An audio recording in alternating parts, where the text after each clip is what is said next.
30 que dice: y no contristéis al Espíritu Santo, con el cual fuiste sellado para el día de la redención.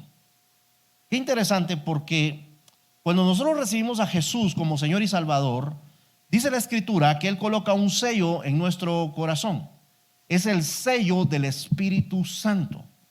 Ese sello del Espíritu Santo es su propia presencia en nosotros, que nos garantiza, que nos da una garantía de que nosotros estaremos con Él en el cielo cuando sea el tiempo de nuestra partida en esta tierra. Nosotros podemos partir por dos razones. Una es porque nos toca la hora de nuestra muerte, o dos, porque el Señor venga.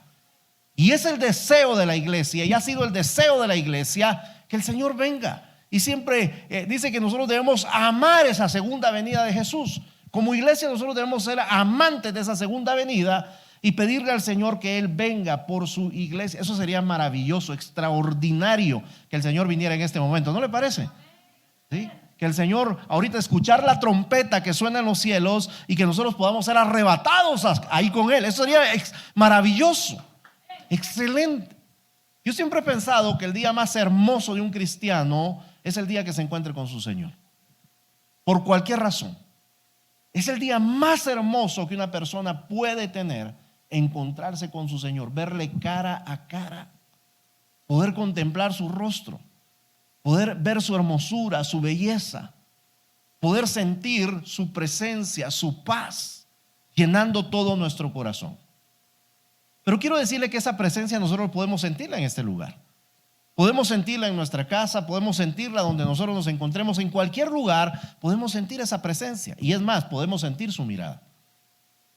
Tú puedes sentir la mirada de Jesús en cualquier lugar donde tú te encuentres. La mirada de Dios en cualquier lado donde tú estés, siempre y cuando tú tengas una buena relación con Él. Y eso es lo importante. Quiero decirte algo. Hay algunos, cuando hablamos del Espíritu Santo, a veces tenemos tal vez algunos conceptos o preceptos equivocados del Espíritu Santo. Porque algunos pensamos que el Espíritu Santo es una fuerza, una energía que sentimos cuando estamos acá reunidos, ¿verdad? Como una electricidad, que recorre nuestro cuerpo. Pero no es eso. O algunos pensamos que es el poder manifiesto de Dios. ¿Sí? Solamente la fuerza de Dios operando milagros y haciendo cosas dentro de nosotros. Pero tampoco es eso. Algunos piensan que el Espíritu Santo son emociones, porque si yo te preguntara qué sientes cuando siente la presencia del Espíritu, ¿qué pasa en ti? Algunos van a decir: yo me emociono, algunos lloran, otros ríen, ¿sí o no? Entonces pareciera como que fuera una emoción, pero el Espíritu Santo no es una emoción. O a veces pareciera que fuera un sentimiento. Yo lo sentí, ¿verdad? Algo que sentimos, que nos emociona, algo que nos hace estar diferentes. O un estado. Hoy siento paz, hoy estoy tranquilo. Pero el Espíritu Santo no es un estado, no es una emoción, no es un sentimiento. El Espíritu Santo, en primer lugar, quiero decirte que es Dios. Y el Espíritu Santo, quiero decirte que es una persona. Es una persona. Ahora, el problema es que nosotros cuando vemos al Espíritu Santo, porque hay símbolos que identifican al Espíritu Santo. Vamos a ver, ayúdenme. Antes de que lo pongamos los símbolos ahí, que yo tengo acá, porque ahí sentado, cuando yo estaba sentado, el Señor me hacía ver que hay muchos más símbolos de los que a veces nosotros conocemos. ¿Cuáles símbolos conoce usted? Vamos a ver. Paloma, aceite, fuego, el aire, agua, tranquilidad, vino, paz, fuego, nube, palabra. O sea, hay tantas cosas que simbolizan al Espíritu Santo. Yo aquí solo puse algunas. Por ejemplo, el aire. Hechos 2:2 dice: y de repente vino del cielo un estruendo como de viento recio que soplaba, el cual llenó toda la casa donde estaban sentados.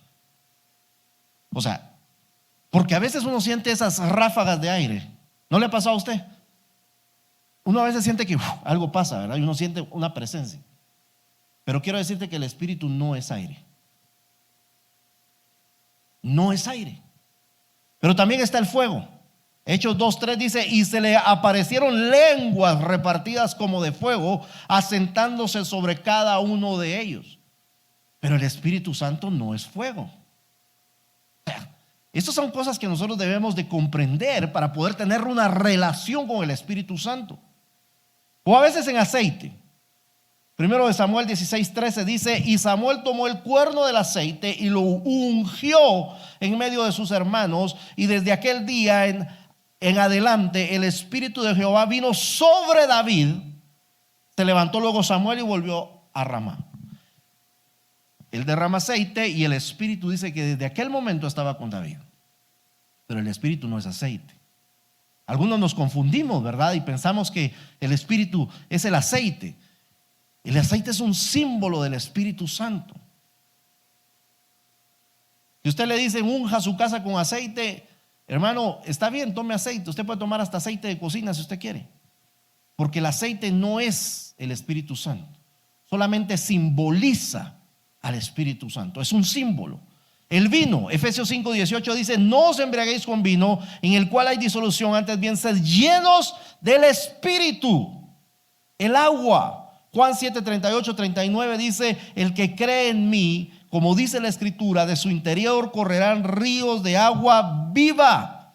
Esto dijo el Espíritu que había de recibir los que creyesen en él, pues aún no había venido el Espíritu Santo, porque Jesús no había sido aún glorificado. Qué interesante, porque todos estos elementos representan, simbolizan al Espíritu Santo, pero no son el Espíritu Santo. No son el Espíritu Santo, porque el Espíritu Santo, en primer lugar, es Dios, y en segundo lugar es una persona. Y tenemos que verlo de esa manera. El Espíritu Santo está desde el principio hasta el final. Él está siempre. Él es coeterno, coexistente. Él está siempre con Dios porque es Dios. Y tiene su primera mención y su primera aparición en Génesis 1. Está desde el principio. 1 dice: en el principio creó Dios el cielo y la tierra. Y la tierra estaba desordenada y vacía, y las tinieblas estaban sobre la faz del abismo, y el Espíritu de Dios se movía sobre la faz de las aguas. Y saben, cuando uno estudia esa palabra, que Él se movía sobre la faz, esa palabra significa como cuando una gallina está sobre los huevos porque los está incubando, ¿sí? Les está dando vida, les está ayudando a crecer, a que los pollitos puedan desarrollarse dentro del huevo, ¿sí? Sí sabía que los pollitos salen de los huevos. Entonces, eso es lo que está haciendo el Espíritu Santo. Cuando dice que se está moviendo sobre la faz de las aguas, lo que está haciendo es incubando vida. Lo que está haciendo es generando vida, creando vida. Está moviéndose sobre la faz porque está preparando todo para crear la vida. Eso es lo que hace el Espíritu Santo. Estaba haciendo ahí en Génesis capítulo 1. Lo que yo quiero remarcar en esta hora es que nosotros podamos comprender que el Espíritu Santo es Dios. Y dos, que es una persona. Y como persona necesitamos relacionarnos con Él. Con el Espíritu. Con el Espíritu Santo. Es una persona. Así que veamos las formas, la forma de la parte de la Trinidad, que forma parte de la Trinidad. Me hacían una pregunta y me decían: ¿por qué es parte de la Trinidad? ¿Por qué es la tercera persona? No es la tercera persona, no es en orden de importancia. Yo quiero que comprendamos eso. Cuando se habla de la primera persona, el Padre, la segunda persona, el Hijo, la tercera persona, el Espíritu Santo, no es porque ese sea el orden de importancia, que el Padre sea mayor que el Hijo, o que el Hijo sea mayor que el Espíritu, o que el Espíritu sea menor que el Padre. No, es por el orden de la aparición, de la intervención en el mundo. ¿Sí? Primero fue el Padre, luego el Hijo, y ahora permanece el Espíritu Santo. Porque las intervenciones que tuvo el Espíritu Santo en la tierra en el Antiguo Testamento fueron parciales, solo fueron por momentos. El Espíritu descendía, empoderaba personas, pero luego el Espíritu subía. Eso, cuando usted lea la historia de Sansón, de los jueces, usted se va a dar cuenta que Sansón no tenía el Espíritu Santo siempre, sino que el Espíritu descendía sobre él y luego subía. Y cuando lo necesitaba descendía y luego subía. Así era la intervención del Espíritu Santo. Pero ahora en este tiempo el Espíritu Santo está permanente. El Espíritu está ahora acá con nosotros. Está en tu vida. Está en tu casa, está en este lugar, está en tu trabajo, está donde quiera que tú estés, ahí está el Espíritu Santo. Entonces no es por orden de importancia o de prioridades, sino simplemente es por la forma en que se han manifestado en el mundo. Así que el Espíritu Santo tiene los atributos de Dios. Yo solo voy a mencionar 3. Dios tiene muchos atributos, pero creo que hay 3 que nosotros conocemos muy bien, que es la omnipresencia, la omnisciencia y la omnipotencia. Omni significa todo. Cuando dice omnipresencia, significa presente en todos lados, en todos los lugares.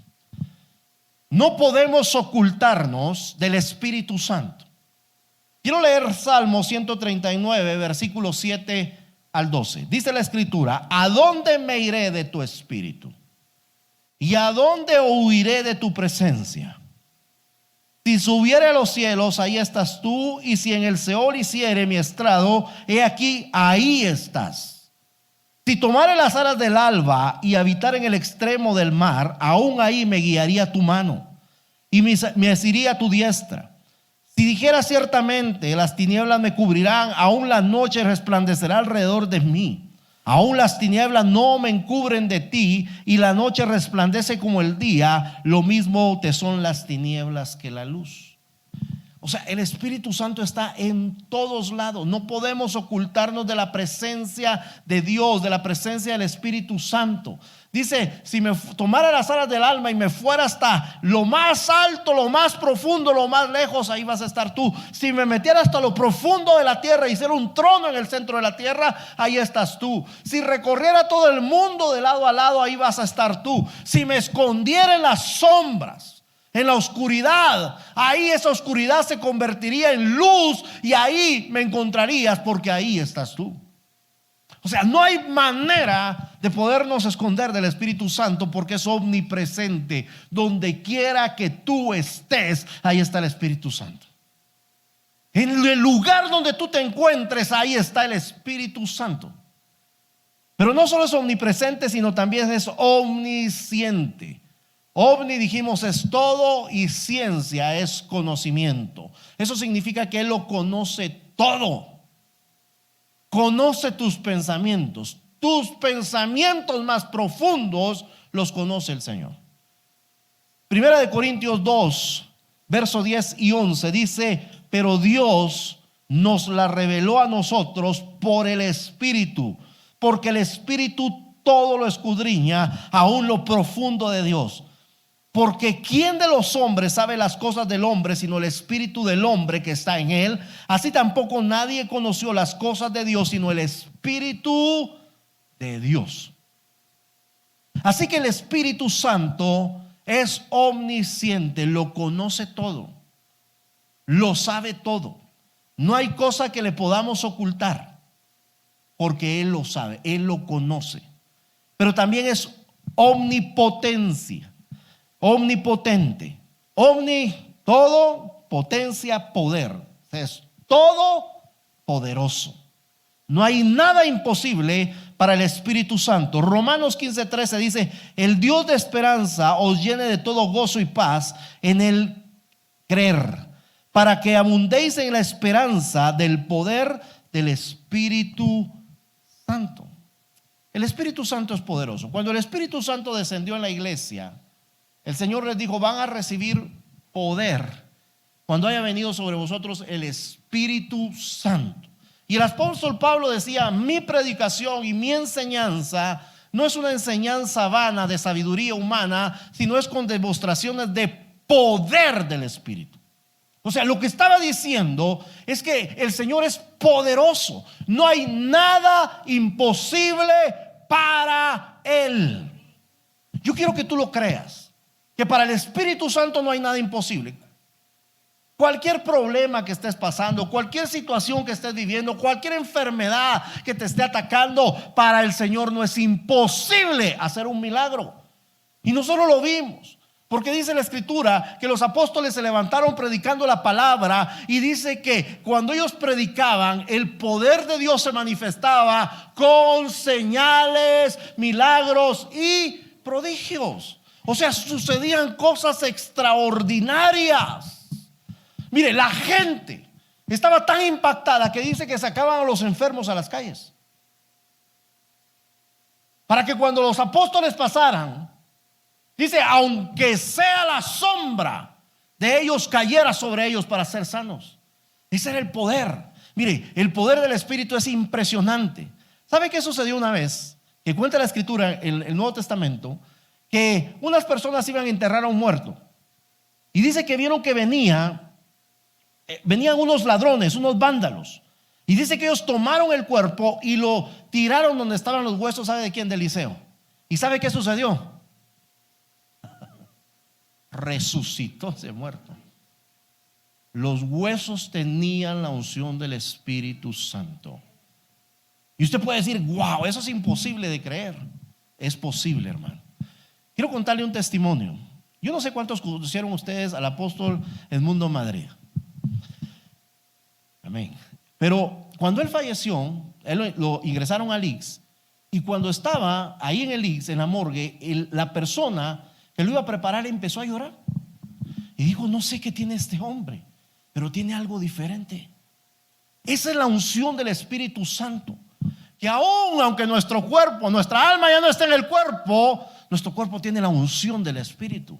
Es todopoderoso. ¿Sabe por qué? Porque no depende de nosotros, sino depende de Él. Porque el poder es de Él. Así que para Él no hay nada imposible. La situación que puedas estar pasando, el problema que puedas estar teniendo, la duda que pueda estar llenando tu corazón, la enfermedad o cualquier incertidumbre que pueda estar en tu corazón, el Señor la puede resolver. Porque Él lo puede todo, lo conoce todo y está en todos lados. Para Él no hay nada imposible, porque Él es Dios. El Espíritu Santo es Dios. El Espíritu Santo está con nosotros. Eso es lo lindo, porque Jesús no podía estar con nosotros acá. Imagínense Jesús viviendo todavía en la tierra. Exactamente. Nosotros haciendo la invitación de Jesús, ¿cuándo llegas a predicar a la iglesia? ¿Verdad? Y Jesús con su agenda llena de todo el mundo que quiera ir a predicar. ¿A quién le daría prioridad a Jesús? Por eso dijo Jesús en lo que leímos, que era necesario que Él fuera quitado para que entonces el Espíritu descendiera, porque el Espíritu iba a estar en todos lados. ¿Por qué Jesús no podía estar en todos lados? Y era Dios. ¿Ah? Exacto, estaba manifestado como hombre, y Jesús en su obediencia sujetó todo su poder y gloria a un hombre, al cuerpo de un ser humano. Jesús no se reveló al propósito, Jesús no se reveló a la causa, a lo que lo provocó venir a esta tierra, que era llegar a la cruz para otorgarnos salvación y vida eterna. Sino Jesús se sometió a la voluntad del Padre, se sujetó a un cuerpo humano, a un cuerpo que se cansa, a un cuerpo que le da hambre, a un cuerpo que le da sueño. Y nosotros lo vimos en Jesús. Jesús le daba hambre, a Jesús le daba sueño, porque estaba sujeto a este cuerpo, a un cuerpo que sufría dolores. Eso era Jesús el que se sujetaba. Por eso decía, es necesario que yo me vaya, pero no los voy a dejar huérfanos, sino enviaré al Espíritu Santo, que va a estar con ustedes todos los días hasta que el fin del mundo, hasta que esto se acabe. Así va a estar el Espíritu Santo con nosotros. Eso es poderoso, hermano, de verdad. Cuando yo venía para acá, yo venía orándole al Señor y diciéndole: Señor, te pido que por favor haya unción ahí en la iglesia. Y el Señor me decía: es que la unción la tenés que llevar. La unción no va a estar ahí. La unción la tenés que llevar. Y eso me hizo reflexionar, porque yo me puse a pensar: wow, tengo que tener más intimidad con el Espíritu Santo. Porque aquí, yo le voy a explicar cómo es esto. Aquí nos juntamos un montón de leños encendidos, ¿sí? Es como que usted tomara un leño y lo enciende en su casa. Y usted es un leño encendido. Pero cuando usted viene a este lugar y entra, ponemos todos los leños juntos y se hace una gran fogata. Así opera esto, hermano. Así opera esto. Yo sé que algunos venimos, hermano, con el leño apagado y algunos mojados todavía, que nos cuesta que agarre fuego.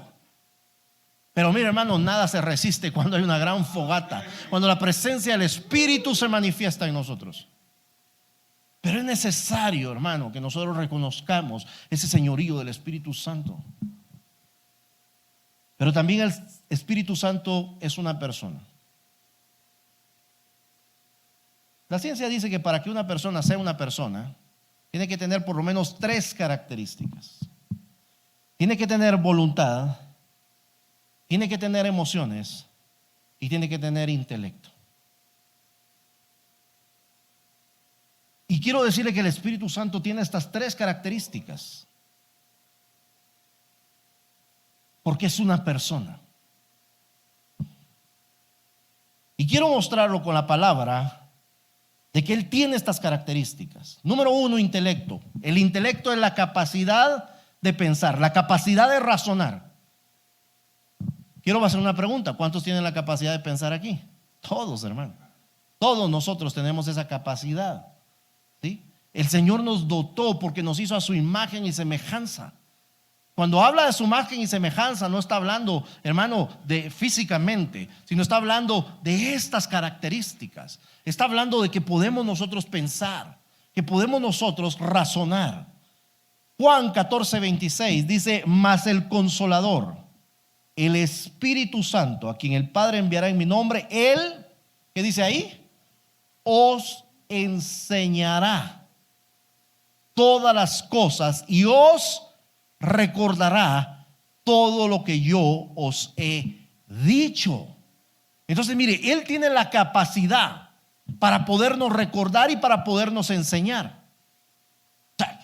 Perdón, quiero hacer una pregunta, pero ¿cómo se le llama a las personas que enseñan? Maestros. Y para que una persona pueda enseñar, ¿qué tiene que hacer? Haber aprendido, ¿sí? Haber estudiado, haber pensado, haber analizado, haber recibido información, procesada información y transmitir la información, ¿sí? Mire, no todo el que tiene información y transmite información se puede decir que es un maestro, porque algunos no sabemos cómo transmitir la información, de verdad. Nos cuesta, hermano. Tenemos que estructurar muchas cosas para poder transmitir. Pero hay personas que son, wow, yo me admiro de verdad con la facilidad con que transmiten. Yo digo, algún día quiero ser así, de verdad. Poder transmitir con esa facilidad los pensamientos, las ideas, los conceptos. Pero el Espíritu Santo dice que Él nos enseña, Él nos transmite, porque es un ser inteligente que piensa, que razona, que nos explica. ¿Y sabe qué es lo lindo del Espíritu Santo? Que nos explica como entendemos. No es cierto que no entendemos de la misma manera todos, no aprendemos de la misma forma. Todos tenemos una manera diferente de aprender. Algunos aprenden haciendo, otros aprenden viendo, otros aprenden leyendo. Pero aprendemos de diferentes formas. Pero ¿sabe qué es lo lindo? El Espíritu Santo nos enseña como nosotros comprendemos. Eso es lo lindo del Espíritu Santo, porque Él utiliza su inteligencia para entender lo que nosotros hacemos. Primera de Corintios 2:10 dice: pero fue a nosotros a quienes Dios reveló estas cosas por medio de su Espíritu, pues su Espíritu investiga todo a fondo y nos muestra los secretos profundos de Dios. Miren la inteligencia del Espíritu Santo. Dice que Él investiga a fondo las cosas para podernos las transmitir. O sea, no crea que le transmite cualquier cosa. Él lo está investigando, él está indagando, él está comprobando, él está tratando de hacernos las cosas más fáciles para que nosotros las entendamos. Porque es una persona inteligente, es una persona que analiza, que piensa, que razona, pero también tiene voluntad. La voluntad es la capacidad para tomar decisiones. ¿Sí? Esa es la voluntad. La capacidad para tomar decisiones. Y uno va desarrollando eso, ¿sí o no? Cuando hay bebés, los bebés ellos hacen la voluntad de los padres, ¿sí o no? Pero también se rebelan a veces, ¿verdad? ¿Ha visto niños que se rebelan a veces? No. ¿Sí? Cuando nosotros decimos hacen un berrinche, una rabieta ahí, se están rebelando porque no quieren hacer lo que sus padres les dicen. Quieren que su voluntad se imponga sobre la voluntad de sus padres. Y los padres los someten, ¿no? Porque así lo hacen. Entonces el Espíritu Santo tiene voluntad, toma decisiones, las decisiones importantes. Y te voy a leer dos pasajes. Hechos capítulo 13 verso 2 dice: ministrando estos al Señor y ayunando, dijo el Espíritu Santo: apartadme a Bernabé y a Saulo para la obra que los he llamado. El Espíritu Santo preparó una obra, el Espíritu Santo hizo un llamado y el Espíritu Santo les dijo a los apóstoles: apártenme a estos porque yo los escogí. No fueron los apóstoles los que escogieron, sino fue el Señor. Y yo quiero decirte algo con esto. Uno a veces, en lo humano, ¿verdad? Uno dice: voy a hacer un llamado a las personas que quieran servir. Realmente el llamado lo hace Dios. Nosotros solamente reconocemos el llamado que Dios hace. Porque acá los apóstoles no hicieron ningún llamado. Ellos solo reconocieron el llamado que el Espíritu Santo ya había hecho sobre Pablo y Bernabé. Ellos solo estaban reconociendo ese llamado. Pero quien hizo ese llamado, quien escogió, quien decidió, fue el Espíritu Santo, porque tiene esa capacidad de decidir. Tiene voluntad propia. Hechos capítulo 6 verso 16 dice: y atravesando Frigia y la provincia de Galicia, les fue prohibido por el Espíritu Santo hablar la palabra en Asia. O sea, ¿quién los prohibió? El Espíritu Santo. Se tenía que hacer la voluntad del Espíritu Santo. Estaba tomando una decisión el Espíritu Santo. Y esto me gustó, ¿sabe por qué? Porque así como Él escoge para hacer cosas buenas, nos prohíbe hacer cosas también. Mire qué interesante. Porque no solo nos permite hacer cosas, sino nos prohíbe también. Cuando el Espíritu Santo está hablando a nuestros corazones, uno a veces dice: ay, no sé, algo raro siento, como que no debería de ser eso. Hermano, pon atención. Puede ser que sea el Espíritu Santo el que te esté hablando y te está diciendo: no lo hagas, no te metas, no des ese paso, no es ahí el camino. Pero tenemos que estar atentos a la voz del Espíritu Santo, porque Él está tratando de enseñarnos, de dirigirnos, y no sé, Él ya tiene un plan diseñado y te está mostrando y te está diciendo: te escogí para esto, acordate para qué te escogí. Si te vas por este camino, no vas a lograr hacer para lo que te escogí, porque es el Señor el que escoge. Pero también tiene emociones. La emoción es la capacidad de sentir. ¿Cuántos tienen capacidad de sentir aquí? ¿Sí? ¿Cuántos sienten sueño? Ahorita ya los estoy durmiendo. La capacidad de sentir, la capacidad de amar, la capacidad de estar triste, la capacidad de estar alegre. Isaías 63:10 dice: mas ellos fueron rebeldes, y escuche esto, hicieron enojar su Santo Espíritu, por lo cual se les volvió enemigo y Él mismo peleó contra ellos. Qué palabra más dura, hermano. Pero Él tiene emociones. El Espíritu Santo tiene emociones. El Espíritu Santo aquí dice que se enojó. Se enojó porque fueron rebeldes, porque no hicieron lo que se les decía, porque siempre hacían lo contrario. Y Él se enoja y dice que Él mismo pelea contra ellos. Pero leímos Efesios 4:30. Y dice, no contristéis al Espíritu Santo. Y esa palabra contristar significa entristecer. Eso quiere decir que nosotros podemos entristecer al Espíritu Santo. Ahora, quiero decirte algo. Si Él es una persona, nosotros necesitamos relacionarnos con Él como una persona, ¿sí? ¿Qué haces tú cuando miras a una persona que conoces y que tienes tiempo de no saludar o que tienes tiempo de no ver y la miras en la calle? ¿Qué haces tú? Bueno, te haces el loco, te pasas la otra banqueta, ¿no? O lo saludas, ¿sí? Te acercas, lo saludas, posiblemente le dé la mano, tal vez un abrazo, un ósculo santo, pero algo haces y te pones a conversar, ¿sí o no? Le preguntas, hola, ¿cómo estás? ¿Qué tal tu vida? ¿Qué te has hecho? ¿Qué has hecho de tu vida? Ok, pero mira esto, porque una conversación implica que tú haces preguntas y esperas respuestas. Tú haces preguntas y esperas respuestas. Ahora, tú no le vas a estar con un amigo y le vas a decir, ¿cómo estás vos? Qué bueno verte, qué bueno saludarte, ¿cómo estás? ¿Cómo te ha ido? ¿Qué tal tu vida? Pues quiero contarte que mi vida ha ido así, así, así, así, así, y ahora tengo necesidad de esto y lo otro, pero qué bueno, órale pues, adiós. Y nunca te enteraste de su vida. Así hacemos nosotros con el Espíritu Santo. Cuando nosotros hablamos con el Espíritu Santo, no le damos opción a que nos dé respuesta. No le damos opción a que Él nos pueda hablar. Y a veces hay que meditar en el Señor. A veces hay que guardar silencio en el Señor para poder escuchar su voz. Mire, bueno, otro día vamos a hablar de eso, pero para poder acallar todas esas bullas que están alrededor, dudas, pensamientos, temores, etcétera, que no nos dejan oír la voz de Dios. Pero tenemos que darle opción a que nos conteste, a que nos hable. Porque ¿sabe qué es lo que sucede? Que nosotros vamos entristeciendo al Espíritu Santo, y conforme vamos entristeciendo al Espíritu Santo, su voz se va haciendo más débil dentro de nosotros.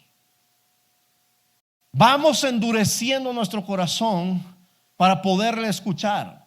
Contristar al Espíritu Santo.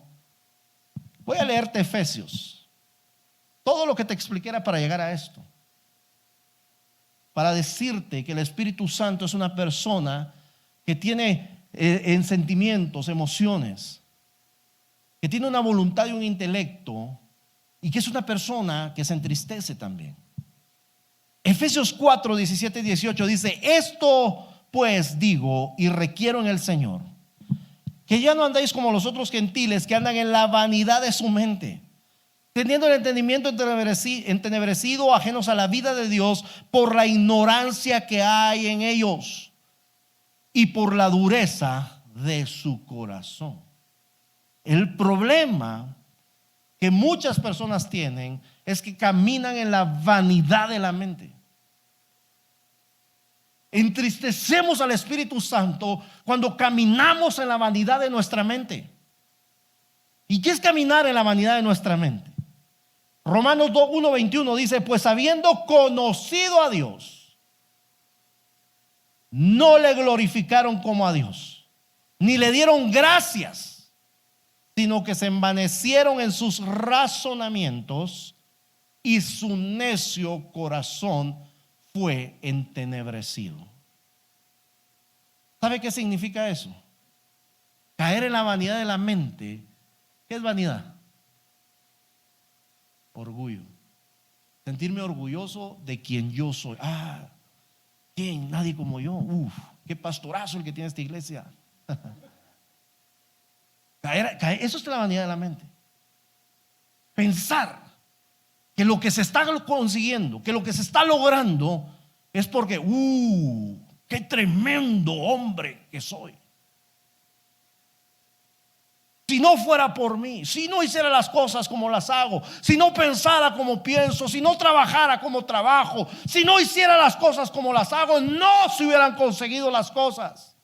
Porque habiendo conocido a Dios, no le glorificaron como a Dios, ni le dieron gracias,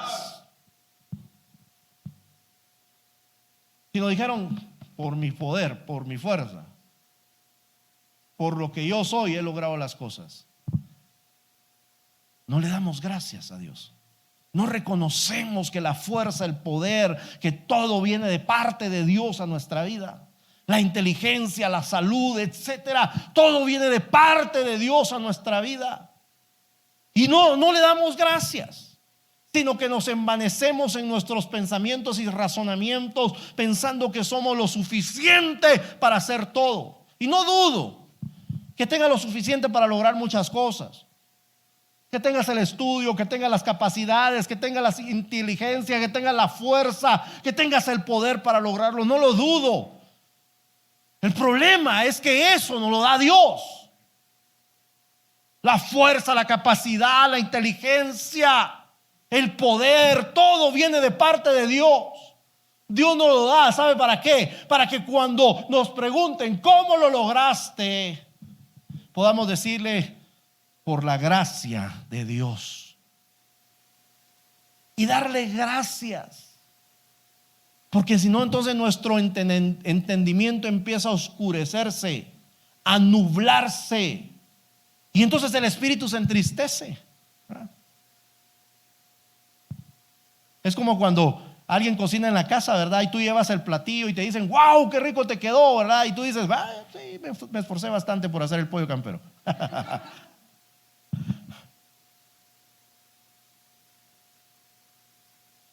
¿Cómo crees que se siente la persona que tal vez hizo el trabajo? Si tú te quedas con el mérito de todo y no vas y les dices: gracias por haber cocinado, gracias por haber hecho ese esfuerzo. Llegas y tu casa está limpia, aseada, y llega alguien y dice: wow, qué casa más hermosa. Sí, así nos gusta mantenerla, y no le das el crédito a quien hizo ese esfuerzo de mantenerla limpia y ordenada. ¿Cómo crees que se va a sentir esa persona? ¿Cómo se va a sentir?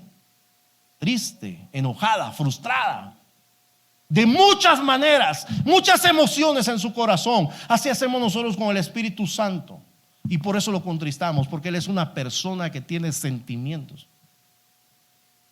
Así que vanidad de la mente, ajenos a la vida de Dios. Romanos 1, 21 al 23, bueno, ya leímos el 21. Dice: pues habiendo conocido a Dios, no le glorificaron como a Dios, ni le dieron gracias, sino que se envanecieron en sus razonamientos, y su necio corazón fue entenebrecido. Verso 22: profesando ser sabios, se hicieron necios. Verso 23: y cambiaron la gloria del Dios incorruptible en semejanza de imagen de hombre corruptible, de aves, cuadrúpedos y reptiles. ¿Sabe qué pasó? Que se envanecieron tanto, se entenebreció su entendimiento, que en lugar de darle la gloria a Dios, empezaron a darle la gloria a las cosas creadas por Dios. Es que si yo no hubiera estudiado esa carrera, si yo no hubiera invertido en este negocio, si yo no hubiera hecho este emprendimiento, tal vez las cosas no me hubieran ido tan bien. Y empezamos a darle ese valor a las cosas creadas en lugar de darle la gloria al Creador. Y el Señor se entristece. El Espíritu Santo se entristece. La voz en nuestro corazón del Espíritu se va haciendo más débil. No porque el Espíritu no hable fuerte, es porque nuestros oídos ya no escuchan la voz del Espíritu. Por la dureza de su corazón. Cuando una persona está dura ya en el corazón, pierde la sensibilidad.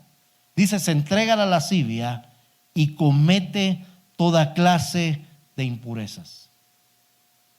Voy a terminar leyendo este pasaje. Quítense de vosotros toda amargura, enojo, ira, gritería y maledicencia y toda malicia. Si los músicos están por ahí, les voy a invitar a que suban. Y toda malicia.